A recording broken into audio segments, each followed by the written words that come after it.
So it's day 7 of Jewel of Arabia. We're camped about somewhere between 5 and 8 kilometres, I would estimate, from the Indian Ocean. And another good day, 28 kilometres progress to position us where we are currently. It's been quite windy in the afternoon, which has been great to keep us cool, but the sand was flying when we got off the camel and parked the car and looked for a campsite, but it's certainly starting to ease off now. So I'm trying to break the sound of the wind by crouching in the vehicle here to get this podcast out. So it was a very cold start. I think all of us woke up about 3 or 4 o'clock shivering in our bags, and to discover that our sleeping bags were all soaking wet. And that's the price you pay for sleeping out under the stars, really. Very heavy dew. But again, we have to remember that dew brings life to what is otherwise a desert area. And the sound at dawn this morning was quite incredible. The dawn chorus in the middle of a desert is just amazing. All sorts of larks, hoopoo larks, desert larks, various finches singing away as the light appeared in the east. And just a beautiful breakfast this morning, serenaded by the larks. 6 degrees, so it was the second coldest night that we've had since the journey started on the northeast coast near Ras Al Had. And you know, we are about to exit this beautiful desert, which has been our home for 5 days now. And if you want to find out what makes this desert so special, a little bit more detail, then the guru of this desert in terms of geographical research is Nigel Windsor. And Nigel led the Royal Geographical Society expedition here in the 1980s. And you can hear a podcast with Nigel on our website, jewelofarabiaexpedition.com. And if you go to the section called Legacy, then you'll be able to hear Nigel speaking about the work of the Royal Geographical Society here in the 1980s and some of the major things that they discovered. Halfway through the day, I would say, we approached a waterhole. We weren't sure. The camels did drink yesterday. We weren't sure whether they would want to drink today. They were a little bit reluctant. The water was clear. It wasn't sulphurous at all. But just as we approached the waterhole, we saw a drone high in the sky. And then all of a sudden the drone was 100 metres in front of us at head level and was buzzing around us. And sure enough, we knew that it was our friends Mike Slee and his team, Anel, the team that makes up the project called Arabia Untamed. Mike and his team are making a 3-part documentary on Arabia, 1 part focusing on mountains, 1 part focusing on coast, and 1 part focusing on deserts. And as part of the coastal one, they're periodically dropping in on us as we journey down the coast of Oman. And remember, we are just 5 or 8 kilometres away from that coast now, and tomorrow we will reconnect with the route taken by Bertram Thomas in 1927. So it was great to see Mike and the team. They filmed and did some soundscape recording around the waterhole. We finally managed to persuade the camels to drink, but they didn't drink anywhere near as much as they did yesterday. And yesterday we I forgot to mention in the podcast last night that we visited a mosque, which was quite extraordinary. So I mentioned yesterday, I think, the school that was built by the Omani government to educate the young people here in the desert, the Bedouin children, but there's also a mosque that was built very generously by His Majesty the Sultan many years ago, where the local people could pray without having to drive all the way out of the sands to the communities on the edge. And this mosque is quite unexpected. It's in a beautiful location. There's a few small trees around it. There's a waterhole for people to water their camels. 3 lovely sand dunes very, very nearby. And as we approached the mosque and got off our camels, the Pakistani caretaker came out, who's a charming man, lovely man. So we were able to take off our shoes and go in and have a look at the mosque. And Amour and Ibrahim were able to pray. And it's difficult praying when you're travelling, and kind of different rules apply. I'm sure many of you know, listening to this, that in Islam, one of the 5 pillars of Islam, one of the 5 core beliefs is prayer, or salah.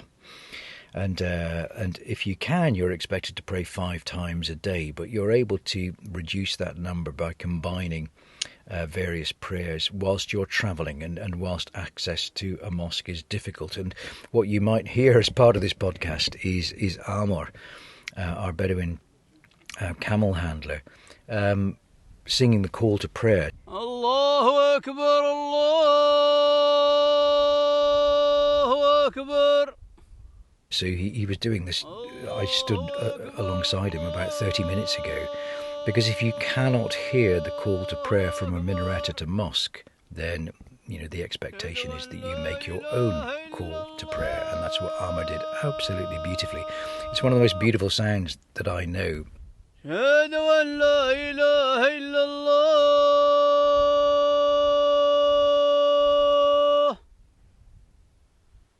أشهد أن محمدا رسول الله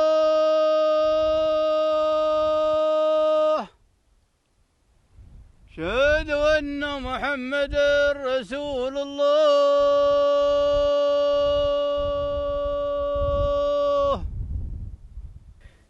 My home has been Arabia for 25 years. I've lived amongst the Arab people for 25 years, and I find great happiness and contentment living amongst such a culture. And for me, it's almost become second nature to hear the call to prayer 5 times a day. There's certainly nothing unusual, but many people might not know what those 5 core pillars of Islam are. Prayer is one.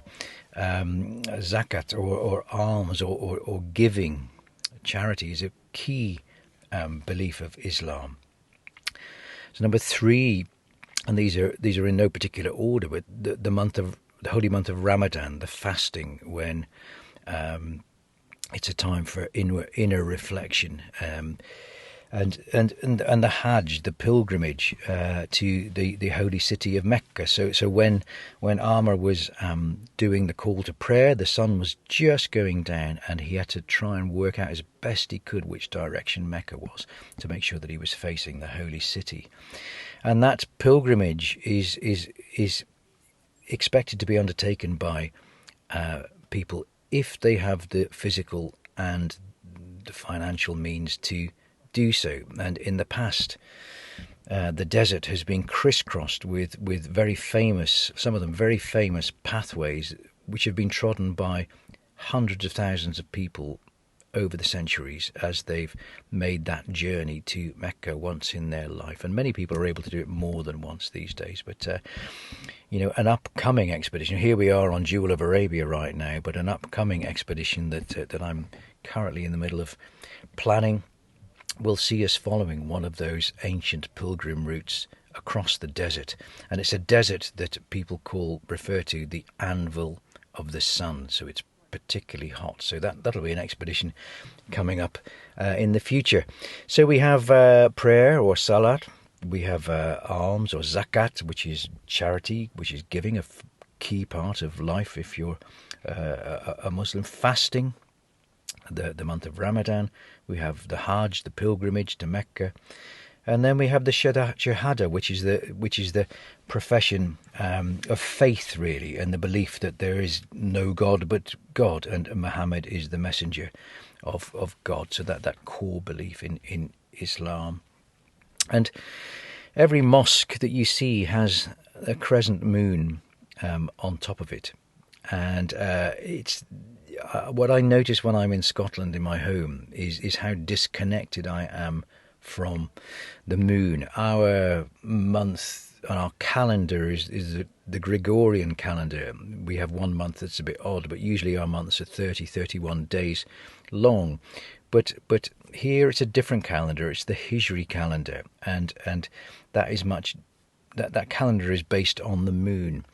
And the cycles of the moon from full to new to full, and the moon plays a key pivotal role in the life of people here in the Middle East, and no wonder, because it's very unusual that you cannot see the moon. If I look up now, it is a full moon, and it's obliterating, the light of that moon is obliterating almost every star in the sky. So the moon is core to people's religion, to people's calendars, to people's lives here, and it's something that we are very, very aware of as we travel here in Oman, that I rarely see in Scotland, for obvious reasons of quite a lot of cloud around and quite a lot of rain.